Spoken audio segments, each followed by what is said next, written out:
দুইটা সময় তওবা করে লাভ নাই। একটা হচ্ছে মৌতের যন্ত্রণা শুরু হয়ে গেলে, মৃত্যুর যন্ত্রণা শুরু হয়ে গেলে আগে পা থেকে শুরু হয়ে আস্তে আস্তে গলার দিকে আসে।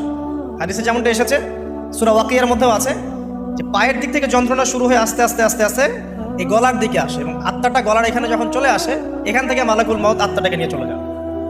এবং চোখ দিয়ে তাকিয়ে থাকে মানুষ, রুহটা চলে গেলে মানুষ চোখ দিয়ে তাকিয়ে থাকে। দেখবেন এই কারণে মৃত ব্যক্তি তাকিয়ে থাকে, চোখ খোলা থাকে। এবং তখন আসমান থেকে সিঁড়ি নামিয়ে দেওয়া হয়, ওই সিঁড়িতে করে আত্মা চলে যাচ্ছে, ও তাকিয়ে দেখে যে আত্মা চলে যাচ্ছে। এবং মানুষ মারা যাওয়ার পরে চোখ জীবিত থাকে অনেকক্ষণ। মেডিকেল সায়েন্স যারা পড়েছে তাদেরকে জিজ্ঞাসা করবে, মানুষ ডেড হয়ে গেলেও চোখ দেখবেন আরও কয়েক ঘন্টা, হয়তো আরও নির্দিষ্ট একটা সময় পর্যন্ত চোখটা কিন্তু জীবিত থাকে। এই জন্যে চোখ বন্ধ করে দিতে হয়। যাই হোক, যেটা বলছিলাম যে মৌতের যন্ত্রণা শুরু হয়ে গেলে তওবা করে লাভ নাই, তওবার দরজা বন্ধ। আর পশ্চিম দিক থেকে সূর্য উঠে গেলে তওবা করে লাভ নাই, তওবার দরজা বন্ধ।